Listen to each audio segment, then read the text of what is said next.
Hello, I'm supposed to be going live with Molloys Lifestyle Pharmacy at the moment and they're not being able to connect. So I'm going to see if I actually can call them in and see if I can connect them. Um,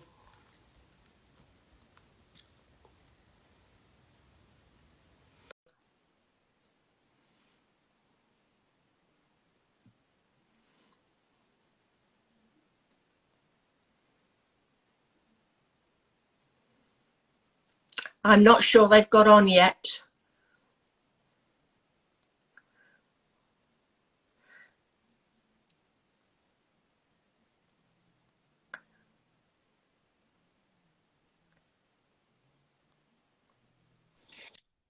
Good Hello, evening. James. I have to apologize. First of all, wonderful Marilyn. We were really struggling here with our tech, but we think we have it sorted, and we just want to thank everybody for the patience. And if we can apologize 100%, we will. So I just want to kick this off. I know everybody, we're running a little bit late. I would just like to welcome Marilyn here this evening. She's a friend of Molloys for many years.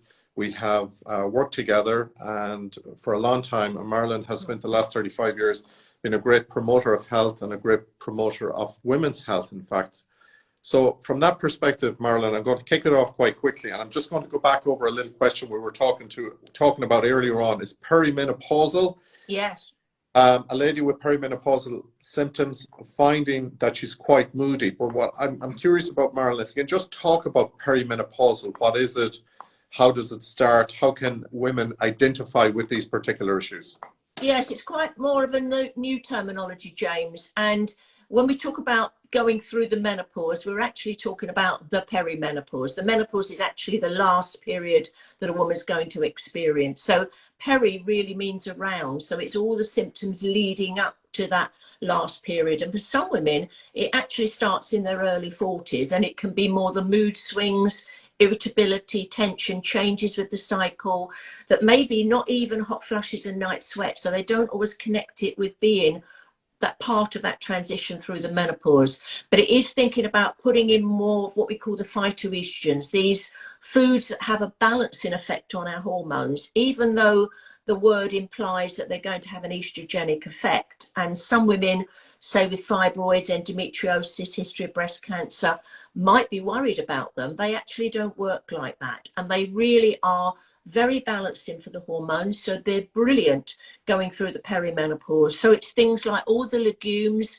the lentils, the chickpeas, the kidney beans, soya, which is most commonly known, and also flax seeds. So flax seeds on porridge, hummus, lentil soups, all of those brilliant around this age and stage. And I know, Molloys, you have the supplement, and we use it in the clinic in Ireland and the UK as well. Natural Health Practice have got a Meno Herbal Support, which is a combination of phytoestrogens where women maybe can't get enough in their diet, but they are really good to eat as well. Very good in terms of balancing our hormones through this perimenopausal stage. And Marilyn, if I can just ask, say it seems to be very much a condition of say Western society. We say if we look at East Asia, for example, or in the Far East, perimenopausal symptoms don't seem to arise that much. Is there a particular reason for that? Is it based around diet, or how people live differently in some way? I think you're right. And when we think of every culture around the world, it's all got one of these dominant beans. We can think of soya from China and Japan. We think of India with dal, with a lentil soup. We've got the hummus with the chickpeas from the Middle East, black beans from Costa Rica. So these cultures have eaten these phytoestrogens, these balancing foods for centuries. And really interesting, when we look at the research, the men in these cultures actually eat these phytoestrogens as well, and they don't have the same prostate cancer death rate. So we need to think of them as having a balancing effect on hormones, both for women and men. So they are really important, and they do include them right from a young age in the diet.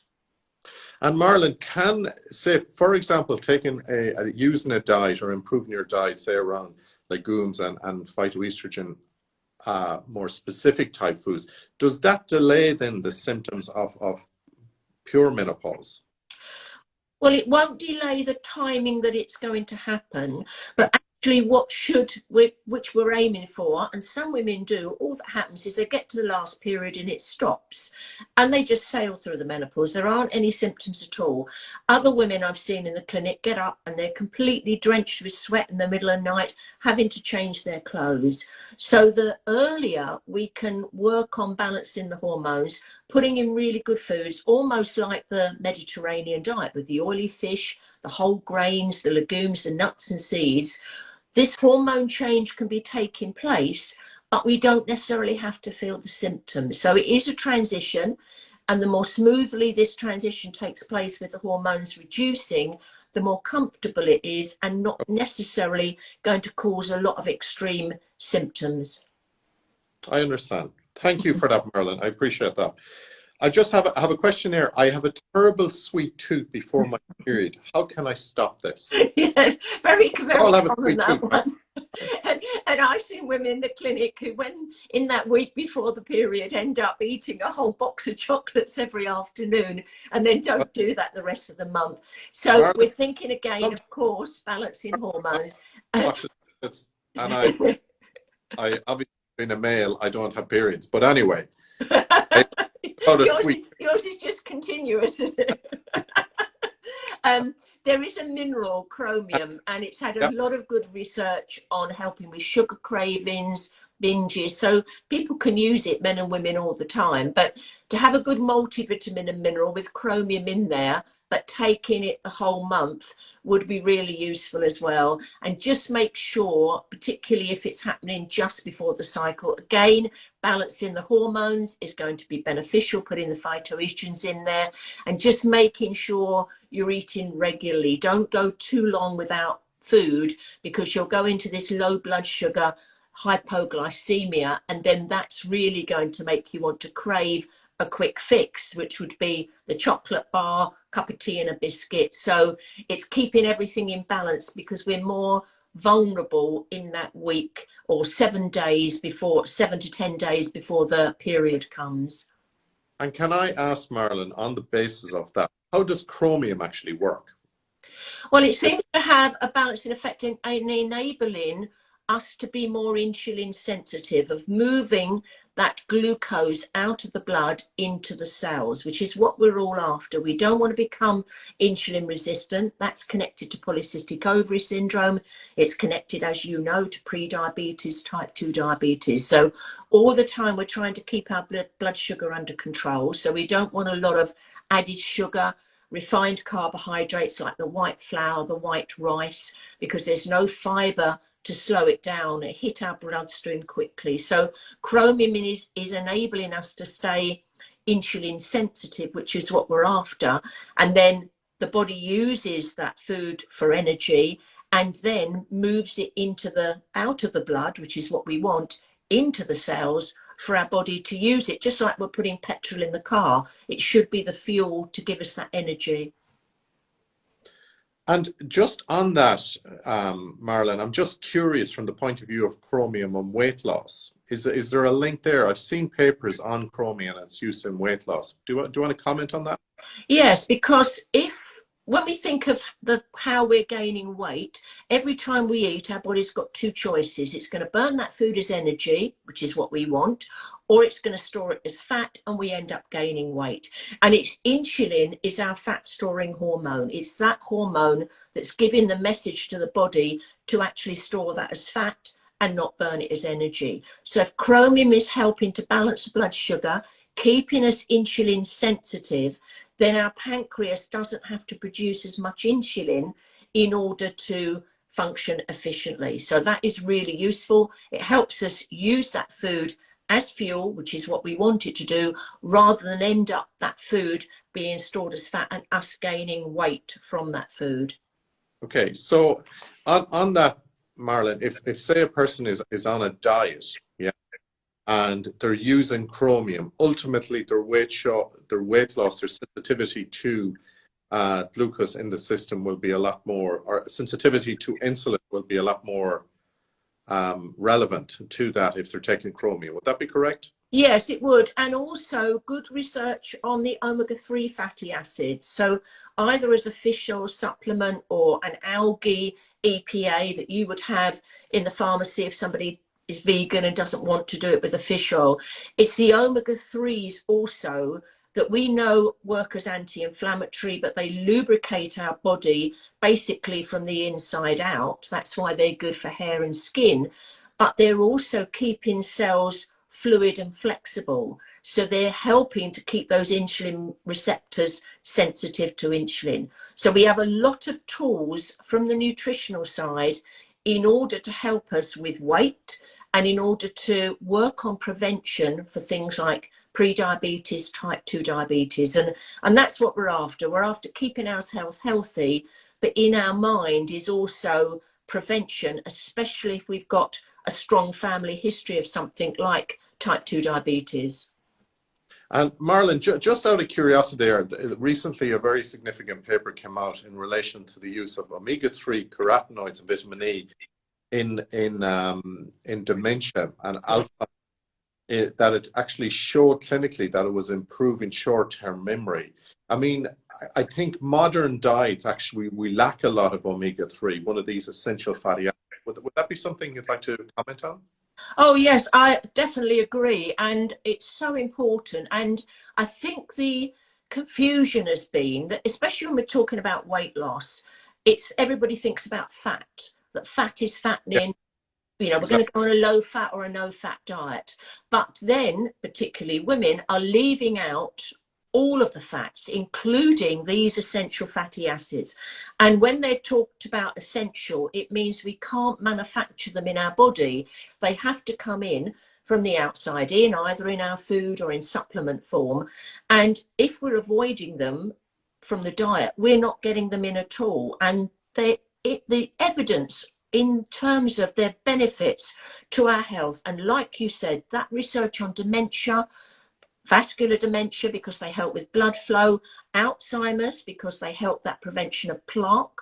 So they're really crucial. And unfortunately, we're getting much more of the omega-6s in our diet coming from the vegetable oils than we are these omega-3s. So we're testing this in a clinic, and I know we do in Ireland as well.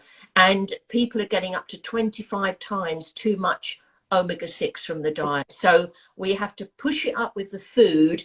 And I would say take a supplement as well, either an omega-3 fish oil or take an algae version of EPA and DHA if somebody needs a plant-based version. But we have to have them in their diet because our bodies cannot manufacture them. And like I said, they're so important for our insulin receptors, but that flexibility and fluidity in the cells is working the same in our brain in terms of cognitive function. Really important. And exactly there, Marilyn, and just ultimately, I think it's the balance or the imbalance between the omega-6 and the omega-3 that fundamentally is a big problem in Western society, because the omega-6 really promotes a pro-inflammatory response, where omega more anti-inflammatory. Would that be right? Yeah, completely correct. And that's why we've been testing it in the clinic here in the UK and also in Ireland, and test that ratio. And some people, it's supposed to be about a 2-to-1, 1-to-1 ratio. Some people have been like 40 times too much omega-6 because it's coming down the food chain, corn-fed chicken. It's being pushed from that food side. So we have to balance it up by putting in more omega-3s with our food, but also supplements to actually create that proper ratio. And like you said, when it's too much omega-6 to omega-3, it's creating that pro-inflammatory response. And when you think of all the conditions with an ITIS on it, arthritis, tendinitis, ulcerative colitis, diverticulitis, arthritis, they're all inflammatory conditions. And really, as you know from the work you do, how common they are and how we could help reduce that inflammation by what we do with our food and also supplementation as well. Exactly. And here's something that's just come in on the live feed, Marilyn. It's a very simple question. What can I do about high cholesterol? Well, that's an interesting one, because when we think of our liver, which is our waste disposal organ of the body, it produces 80% of the cholesterol that is in the blood, and only 20% comes from the diet. So yes, we want to work on the dietary side, but when we look at what's happening and why, asking the question, why is the liver producing too much cholesterol, it comes back down to insulin again. And really important, when we know about non-alcoholic fatty liver disease, what's going on with liver problems, it's actually coming from what's going on with insulin resistance, blood sugar imbalance, a lot of the added sugar in our food, and these refined carbohydrates. So although something may present that it's happening from the liver, the cause and the underlying cause may be coming from a different system in the body. And that's really important to see why that's pushing it up and how we can change that. And just thank you so much for that, Marilyn. That gives us a really good insight there into cholesterol. I'm just going to, a little question here I think is very interesting, Marilyn. How does stress affect my appetite and ability to lose weight, particularly around the middle? Yeah, and a very, very good question. I think. Yeah. Can I just why is it so difficult? Say, for example, even in men, you know, around the belly fat, effectively. Why is that so difficult to lose? If we can just correlate those two questions. Thank you so much. So when we think of the stress hormones, we've got adrenaline and cortisol. And adrenaline gets us alert and focused when we're in that fight or flight situation. And it's cortisol that's going to release fat stores and sugar stores to give us the energy to run or fight for our life. The difficulty, we're not being chased by a saber-toothed tiger and something's over in 5 minutes. We've got this chronic stress. It's been worse over the last couple of years with everybody locked down and everything everybody's had to deal with, and that fear and anxiety, but also just general stress that goes on in everybody's life. And that cortisol ends up giving the message to the body, along with insulin, to turn the food into fat and store it around the middle. Now, around the middle of the body, that fat is metabolically active, very different from the fat on our hips, which is too far away. Around the middle, it's close to our liver, our major arteries. Our body can get at that fat store quickly. So it's almost putting a protective cushion around the middle, because it perceives that we've got this stress going on, which could be a survival situation, although it's chronic, and we're going to need that energy store quickly. So it's putting it around the middle because it's easy to access, but it's the most dangerous place to have the fat, because it increases the risk of type 2 diabetes, Alzheimer's, high blood pressure, cancer, breast cancer for women. So it is going on there, and it is more dangerous for that fat to be there than if it was sitting around our hips, where it just sits there. Yes, it's not good on our knee joints, but it's not metabolically active like the fat around the middle. And just on that, Marilyn, is it fair to say that would be the, you know, in a dietary situation, that belly fat is the last to go? Well, actually, it could even be the first to go, okay, if the stress is reduced, and it can be reduced by changing our diet, because on that blood sugar roller coaster, we're producing the stress hormones when we go into low blood sugar. So we can reduce how much of the stress hormones are released by changing our pattern of eating. And we can use certain nutrients, B vitamins, magnesium, chromium, Siberian ginseng, all of those wonderful nutrients that will reduce the impact that the stress has on us. And I know you've got a natural health practice one in the pharmacy called Tranquil Support, that actually works on aiming to reduce that stress response. But because that fat is metabolically active, it actually is easier to remove than it is that the fat sitting on the hips. But it does require a bit more work in order to do that, because the body will hold on to it if it thinks there's a stress going on, a survival situation, because it's that storage that it can use in that life or death situation that it might think it's in. So ultimately, Marilyn, there is a link really between stress and modern day living, for example, and our ability to hold on to fat. Would that be? Yeah, definitely. And also interesting, if it was really a life, or a fight or flight survival situation, our body, when that happens, we're going to use up a lot of energy to save our life. And once those hormones are released, the message to the body is to restock and refuel, because it thinks we've used up a lot of energy to save our life. But when the stress is going on day in, day out, there's still that message to restock and refuel, although we could be sitting at a desk and having an argument with somebody on the phone. We're not using the energy to run or fight. And the push will go towards the comfort foods. When we're under that stress situation, we're more likely to go for the cakes and biscuits, could be alcohol, caffeine, more of that to keep us going. And so it's creating a craving in itself. And of course, the weight's going to come on, and then we're going round in a bit of a vicious circle with that one. Okay, well, thank you for that, Marilyn. Some really good points on that. One of my favorite topics is coming up here, Marilyn: osteoporosis and osteopenia. Yes. It's quite regular in my practice. I see a lot of ladies, mature ladies coming in, osteopenia, osteoporosis.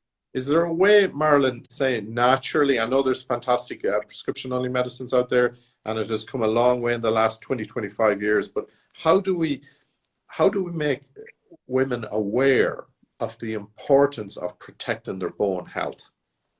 Oh, it's so important. And actually, they think now 1 in 2 women will get osteoporosis after the age of 50, compared to 1 in 8 for breast cancer. So it is really critical, but it doesn't get the same attention. You're seeing it in your own practice, but it doesn't get the same media attention.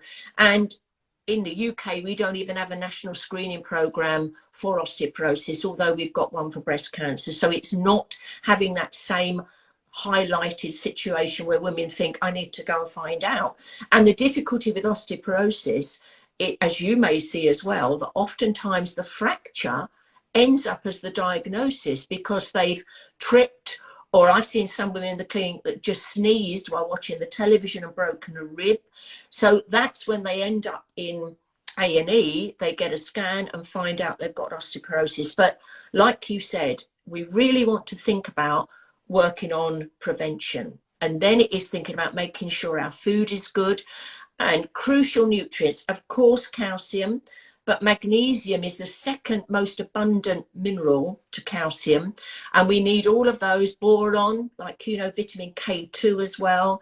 And I think one of the ones that's missed a lot is vitamin D. And we absolutely need good levels of vitamin D in order to absorb calcium efficiently. And some women I've seen in the clinic have actually developed osteoporosis because of a deficiency in vitamin D. And we've got rickets back in the UK now, which we thought we'd got rid of 40 years ago. So I know you have the same really quite common deficiency situation, but people aren't going to feel any deficiency symptoms with it. So I think everyone should get tested for vitamin D and find out, because it's now linked, like you said, osteoporosis, but we're now looking at type 2 diabetes, cancer, heart disease, allergies, much depression, much further afield with this vitamin than we ever thought before, with this evidence coming in. So we absolutely need it for our bones, but a good combination of nutrients, I think, is more important than just focusing on calcium on its own. I think that's excellent information there, Marilyn. I think purely from the perspective of what we see coming in, it seems that osteoporosis seems to be treated when it's actually happening, rather than, I suppose, looking after it and looking after one's bones, in the early years more than anything else. Would you have a view, say, for example, Marilyn, on weight-bearing exercise for strengthening bones? Yeah, and when you think we've got to make a demand on the skeleton, it is literally use it or lose it. And as women, we reach our peak bone mass around the age of 25 to 30. So there are concerns now that with younger girls that, you know, they may not be getting the exercise they need. And the other big thing that we wouldn't have had a couple of generations ago are the soft fizzy drinks, the colas, and they've got phosphoric acid in there, which is added in to give it a tangy taste. And that's been linked to fractures in teenagers, also in women as well, with only 4 cola drinks a week. So we may have things that are there that's actually pushing, if we call it sort of a silent disease, which it is, pushing this up. But we really need to educate women and young girls to think about working on prevention for this, but because I don't think it gets the media attention that it should have. Yeah, and I mean, to be honest with you, Marilyn, that what you've actually described there, it's a very simple chemical reaction which happens in the body because the body is saying, you know, the fizzy drinks effectively are acidifying the blood system, and it's pulling calcium out of the bone to actually neutralize it. You know, and that's why, you know, and I remember you talking about this many years ago where, you know, you were seeing big issues and weaknesses in bones in women in their 30s, you know? Yes. And the difficulty is the colas, women do, you know, especially the youngsters now are drinking, you know, litres of these colas. So it's in all of the soft fizzy drinks. It won't be in sparkling water, but it's something that really we need education about. I think they've taken the vending machines out of schools, which is brilliant, but still children can be buying these soft drinks on the way to school. They're using almost as energy drinks to keep themselves going. But I don't think people are quite aware of the impact it has on teeth and bones generally. I know sometimes, you know, people go into schools and will put a tooth in a glass of cola and just show, you know, how that would dissolve over time, but I don't think it's got as much attention as it should have. And just on that, Marilyn, purely from the point of, say, strengthening the bone, we talked about weight bearing. We have a question here about the absorption of calcium. Yeah. The lady says that she has a good amount of calcium in her system. Would it be worth taking L-lysine to promote absorption? I personally haven't heard of that, Marilyn, where L-lysine is linked with calcium. Would you know, or? Well, I've used L-lysine to improve iron absorption. Okay.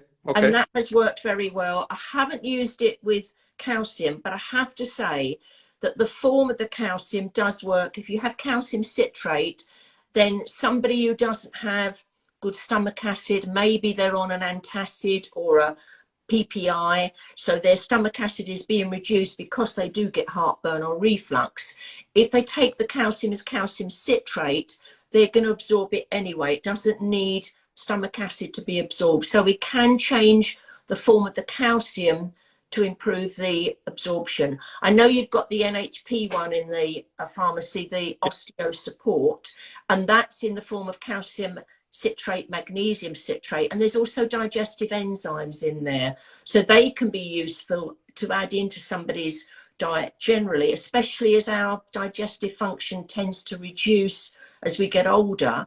And we absolutely need those nutrients for our bone health. So the more, and like that lady's correct, the more we can make sure we absorb what we're eating and the supplements we take, the more benefit we're going to get generally, but also the benefit for our bone health and prevention of osteoporosis.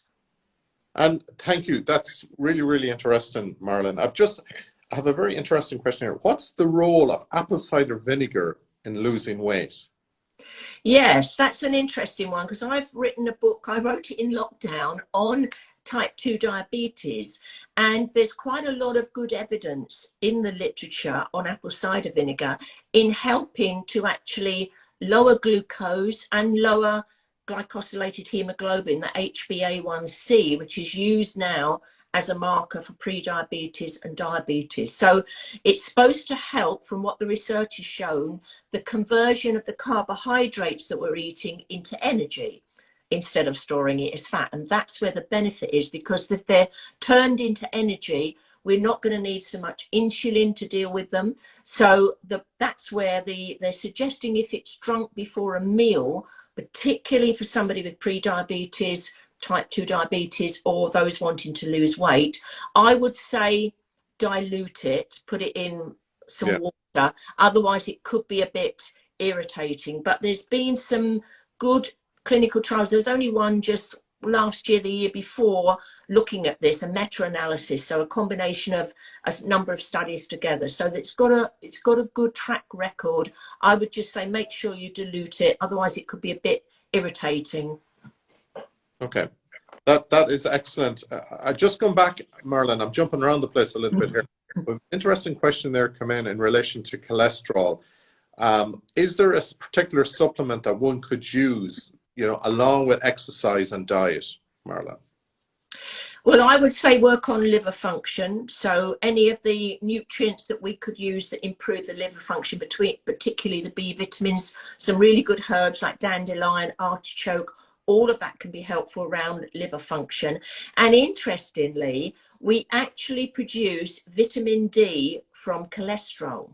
Yeah. So what we've seen in the clinic sometimes is if we correct a vitamin D deficiency, the liver doesn't have to produce as much cholesterol to make the vitamin D because we've corrected a deficiency. So again, is there something else going on that needs to be looked at? And there's also some good plant sterols, which a number of companies make, that could be useful in helping to lower cholesterol. So we've got a few things in hand that can work with the food, plus nutrients going in as well, and checking vitamin D deficiency, because the question always is, why is the liver producing too much cholesterol? And is it doing that because something else is out of balance and it's trying to compensate for it? And obviously, Marilyn, there you've mentioned there, okay, we've got diet and exercise, but the combination of say, for example, the nutrients for the liver, also the plant sterols, that combination. And I've seen people also, you know, that there is no reason at times, obviously talk to the pharmacist or a healthcare professional in the use of these products along with statins. But I think we should also just flag, if a person is on statins, that it's good to take a coenzyme Q10 supplement. Yes. A couple or 2 or 3 times a year, because it just keeps the levels of CoQ10 up in the body. Yes, and because you're right, the statin's blocking that CoQ10 pathway for its manufacture. So it is really important to make sure, and unfortunately we do produce Q10 in the body, but we produce less of it as we get older. And it may be some of the older generations are on the statins, so we need to offset that by making sure they've got enough coenzyme Q10. So, and like you said, even somebody's on statins, but just talk to their pharmacist or their doctor, they can still put all the nutritional side in. And it may be that over time, looking after themselves, exercising, all of that, and the apple cider vinegar has also been shown to lower total cholesterol and also LDL, the bad cholesterol. So it may be that over time they may need less statins, less medication when they're being monitored, because the dietary side, supplements, the exercise has really, you know, come into place and is making a difference on how much cholesterol the liver's producing anyway. Yeah, I mean, I think that's a great overview, Marilyn. I mean, I remember times, Marilyn, when, you know, there was a real big shift and people are using and still use statins, but it was trying to get the cholesterol as low as possible. And the important thing to recognize here is that cholesterol is very, very important in the body, you know, for the manufacture of particular hormones, including estrogens, testosterone, you know, those particular hormones as well. So it's one of the bases of the formation of some of those particular hormones, you know. Yeah, and I've seen that in the clinic too. I remember one lady, only middle 40s, but really strong family history risk of high cholesterol. And as soon as she went on the statins, her cycle stopped because it reduced it too low. But also the other concern is we need that cholesterol in the brain. So sometimes it can trigger things like memory changes if it's going too low. And I think, you know, as you think, as I do, with nature, we're always trying to create this balance. Sometimes with like cholesterol, you don't want it too high, but you also don't want it too low. And it's how the body's using cholesterol to manufacture other things like hormones. The brain needs that fat as well. So it's getting that right balance of just getting something into the normal range without it actually going too low, which is as much of a problem as it is if it's too high. Oh, I've lost you, James, in terms of your volume. You're back again. Yeah, I'm back here. Sorry, Marilyn. One of the questions is to do with infertility. Yeah. And dealing with a man and a woman, you know, suffering from issues around low sperm count and also issues in relation to conceiving. Would you have a particular overview on that, Marilyn, without getting into, say, the technical aspects of it? Yes, and I would say nowadays we have so much clinical evidence on the value of getting the nutrition right and the particular nutrients like zinc, the antioxidants like you talked about earlier. We can do so much to either improve fertility for both the man and the woman if they want to conceive naturally, or going through an IVF treatment, and also to work on prevention of miscarriages. So I use two particular supplements in the clinic. They're NHP's fertility support for man, fertility support for women, and also at glenvillenutrition.ie, we really do have the expertise to help somebody in order to help improve fertility, both for the man and the woman, and either help them conceive naturally or to increase the success rate of IVF. So the evidence in the medical literature now of how specific nutrients can be targeted and just using them in certain amounts, getting tested for certain aspects as well. I have to say the evidence is really good and can make such a difference to a couple where there may be particular issues on both what's happening with the man and the woman. But, you know, we can do so much and even improve egg quality in women, even though we can't improve egg quantity because of ovarian reserve. But with a man, you know, we can improve both the quality and the quantity because men are producing sperm or developing sperm every 3 months or so. So we've got a lot of potential both for fertility, both for men and women, and really worth thinking about that nutritional aspect. And just out of curiosity, Marilyn, say from a male perspective, why is there a general decrease in sperm production in men? They're like men in general, their sperm counts are lower than previous. Yes, and that's worrying. And this year there's been research come out that it's actually dropped by 50% over the last decade or so. So it is being tracked. And they're wondering whether it is, yes, changing our diet, more of the convenience food, the processed foods, not getting enough of the nutrients in. Obviously, stress could have an impact. But that also the other major concern is what we are exposed to environmentally. These endocrine disrupting chemicals that have an effect on women's hormones, but they're also affecting male fertility as well. So it's the issue around what we may be exposed to in the environment. And we've got an environmental agency, and a few years back they were commenting on that a large percentage of the male fish in the rivers had become feminized. And that was happening because of the pesticide exposure getting into the rivers and obviously plastic issues as well. So they are looking into this, and you're right, there is this huge drop in male fertility, and then it does mean that there may be more need to go for assisted conception techniques, which is such a shame when we can do so much to help the man's side. But we also have to think about what's going on in our environment that somebody can be exposed to that may be affecting their hormones and affecting their fertility. No, that's perfect, Marilyn. Thank you for giving it that overview.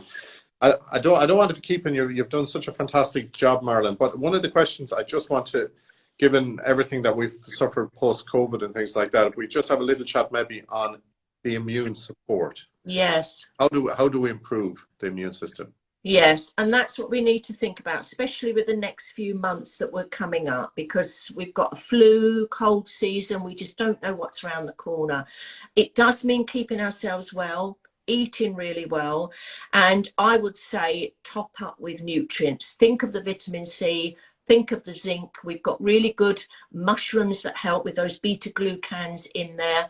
Yes, I do use a supplement called Immune Support in the clinic and for myself and the family. Yeah. Back to vitamin D again, because it's an immune modulator. It balances our immune system. It brings it up if it's too low, and it brings it down if it's too high with somebody with an autoimmune condition. And then I know everybody thinks about zinc and vitamin C, but the other thing we have to think about is our gut bacteria. And 70% of our immune system is in our gut. So we have a lot of potential with all the beneficial bacteria, probiotics you'll have on the shelves as well, that we can then improve our own immune ability to have that strength to be able to, you know, we're exposed to everything all the time. The body just needs that ability to recognize something foreign coming in and have that strength to actually fight it off and stop it taking hold. So it's thinking of all the nutrients we've got, particularly vitamin D, the probiotics, the zinc. We've got other good ones as well, like the beta-glucans and the medicinal mushrooms, the black elderberry. So we've got a lot of traditional nutrients that will have been used for centuries that we can put in, particularly for the next few months until we get into the spring, because we just don't know what's coming round the corner, and we just need to keep ourselves as well as possible, and particularly with our food as well. We've got to eat really well. It's worth it, really worth it, because it just keeps you strong and healthy. You've got the energy to do the things you want to, and you can feel more protected, or you'll recover quickly if you do come down with something. So it's the recovery as well as trying to work on prevention as well. Yeah, I think, Marilyn, I'm a great believer in taking a supplement, although the diet is good, just even for a couple of 2 or 3 or 4 times a year, just to take your vitamin C. Beta-glucans are fantastic. Again, there's research around them in relation to boosting the immune system. There's a little thing that came in there. Yes, we will be saving this, and it will be going up on our Instagram account there to that person who checked in. Marilyn, I'm just asking, is there anything you'd like to flag or talk about? I don't want to hold you too long. You've been here for nearly an hour. No, it's been really lovely talking to you, James, and going through, you know, queries like this and just being able to share this information. And I do feel really passionate of us looking after ourselves, keeping ourselves well, and using that combination of keeping that stress under control where we can manage it, our food. And I talk about this 80-20 rule, that if 80% of the time we can eat well, there will be the 20% where we have gone to a birthday party, a wedding, maybe gone on holiday, and it doesn't matter. We can let go. Our bodies will cope with it. It's just when we are able to control what we're eating, to think about it most of the time. And I know we've always talked about lifespan, but the buzzword now is health span. Although we want to live a long time, we want that quantity, it's also how many years of that lifespan are we going to be healthy? And it's how can we extend that? So for me and us talking, it's keeping ourselves well now, and also with that in mind to work on prevention, so we're keeping ourselves as well for the future. So we've got years ahead with that health span, with good memory, good energy, and we're just keeping ourselves well as possible. And I hit 70 in August, so I'm aiming to keep myself as well as possible, because I just feel that, you know, to have that ability is wonderful. And I know it requires a bit of effort to eat well and shop differently, but the benefits are enormous. It's just making that make those changes at first, but really the difference in how we feel is enormous and well worth it. May I say, Marilyn, you look fantastic then. Thank you. It's wonderful. Marilyn, first of all, a million thanks to you for coming on this evening. Some of the information has been just so wonderful, and I hope everybody that joined us enjoyed some of the conversation and enjoyed some of the knowledge that we shared.